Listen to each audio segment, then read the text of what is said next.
Yona Geoffrey Amos ni mchezaji wa klabu ya Pamba Jiji.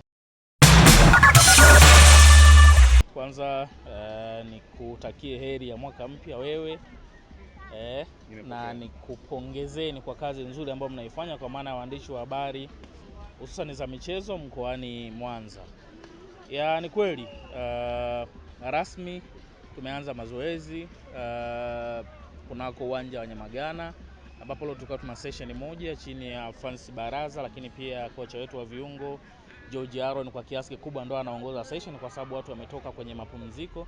Kwa hiyo kazi kubwa ambayo iko kwa saizi ni kurejesha mwili kwenye hali yake ya kawaida, pamoja na programu ambazo fitness coach wetu alikuwa amewapa, lakini sasa anakuja kuassess kile ambacho aliwaambia kikoje, kwa maana ya check-up za hapa na pale, wanawekewa mazoezi madogo kuangalia utimamu wa mwili upo kwenye level gani na aina gani ya mazoezi sasa wapewe. Tofauti na unajua watu wanapotoka kwenye mapumziko alafu hujawafanyia test, unaweza ukafika hapo ukaja ukawaua watu japo wanajua kazi yao na kutunza miili kutokana na program ambazo wamepewa. Kwa hiyo ndio kazi kubwa ambayo inafanywa sasa na fitness coach wetu, lakini mwalimu kwa maana ya head coach Francis Baraza anaendelea kuobserve kile ambacho wanakifanya na aanzeje kuelekea kwenye mpango ambao upo. Kwa hiyo kimsingi overview ilikuwa ni hiyo, session ilikuwa nzuri, motivation ipo.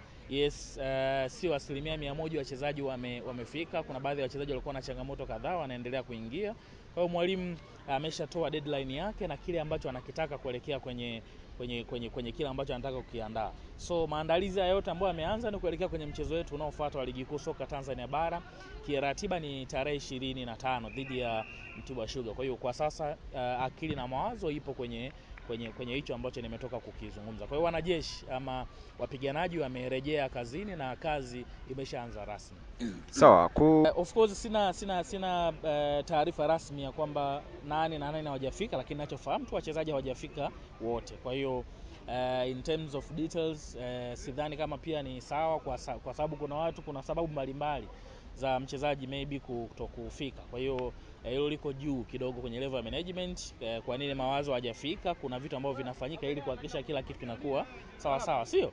Kwa hiyo mimi nafikiri muda ukifika taratibu zote zitakuwepo na sio sehemu sahihi na salama ya kuanza kusema labda kwa mfano fulani hajafika kwa sababu hii na hii. Kwa hiyo muda ukifika kila kitu kitakuwa sawa. Cha msingi timu imeanza mazoezi. Hawa waliopo ni wachezaji wa klabu ya Pamba Jiji na ambao labda hawajaonekana kufika ni wachezaji wa Pamba Jiji. Kila kitu kitakuwa sawa within hizi siku mbili. Kwenye ukurasa wenu wa Instagram jana hawa wachezaji watatu ambao umewataja ni wachezaji ambao hawatakuwa sehemu ya kikosi chetu kwa ajili ya kumalizia msimu wa michuano ambao tunashiriki sisi kama klabu ya Pamba msimu huu.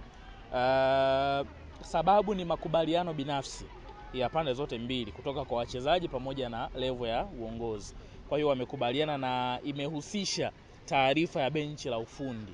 Kwa hiyo mchezaji kutoka sehemu moja kwenda sehemu nyingine, hasa kwenye kipindi cha dirisha dogo ambalo limefunguliwa almost kuanzia jana, ni aidha ni maamuzi ya kiufundi kwa maana ya taarifa ya benchi la ufundi, lakini pili ni maamuzi au makubaliano, mambo ya kimkataba. Ndicho ambacho kimetokea na hawa wachezaji watatu ambao umewasema ni rasmi hawatakuwa kwenye kikosi chetu. Tunawashukuru kwa mchango ambao wameutoa kwenye klabu yetu. Wamepigana, wamepambana kadri ya level yao, lakini kwa sasa sisi na wao tumefika mwisho, wao wanaenda kutafuta changamoto.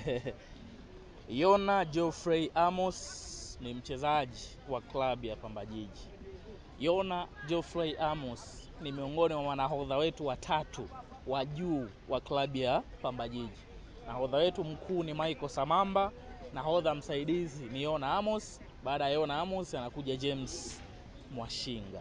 Hao ni manahodha wetu. Kwa hiyo unapotaja Yona Amos maana yake unataja sio tu ile performance ambayo watu wanaiona, unamzungumzia kiongozi wa klabu ya timu yetu.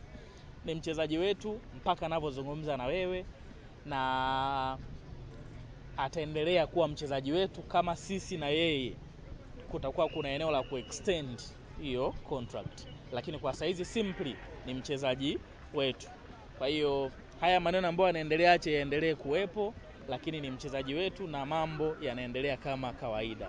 Matamanio ya watu wengi pengine ni kuja siku moja kumuona kwamba akiwa mazoezini, kwamba saizi hata mazoezini hatumuona nini. Mambo yamekuwa ni mengi. Kwa hiyo tuwaambie tu hizi hofu ambazo wako nazo ni hofu za kimpira, lakini sisi tunaamini kwamba Yon Amos ni mchezaji wetu na ataonekana pale ambapo muda utafika wa kuonekana na kazi zitaendelea kama kawaida. Kwa hiyo punguza hofu, kama walivyosema mashabiki wamekuwa na hofu, wapunguze hofu, mwanaume yupo, kazi zitaendelea. Pengine kwenye level ya management tuna program kadhaa. Moja ni kurejesha kwa jamii as mwaka 2026.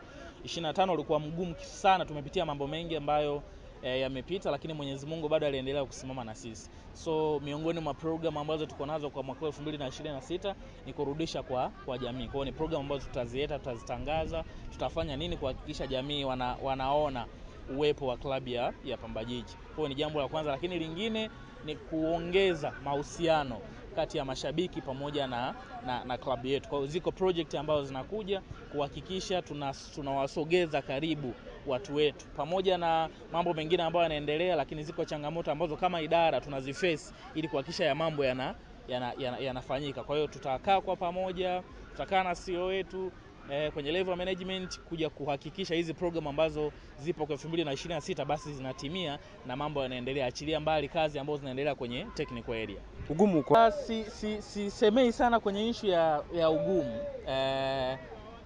Wanadamu sisi tulivyo, hata mimi hapa wakati mwingine tu ukija ukaniambia wadau wa michezo kesho tunatakiwa tukutane Nyamagana, yani na wadau tunatakiwa tutwe, lakini kama mtu ataniface, yani nitashiriki kwenye moment yoyote, yani kuna namna fulani nitaona kama nadaiwa kuweza kufanya jambo. So mimi niseme tu wazi kwamba hilo ni eneo la sisi idara ya habari na uongozi kuhakikisha hicho ambacho nakisema kinatokea. Kwa hiyo tuvute subira, mambo yataenda sawa sawa, tutatoa mwongozo na hicho ambacho umekiuliza tutakijibu kwa vitendo kuliko kujibu kwa maneno kwa hivi sasa.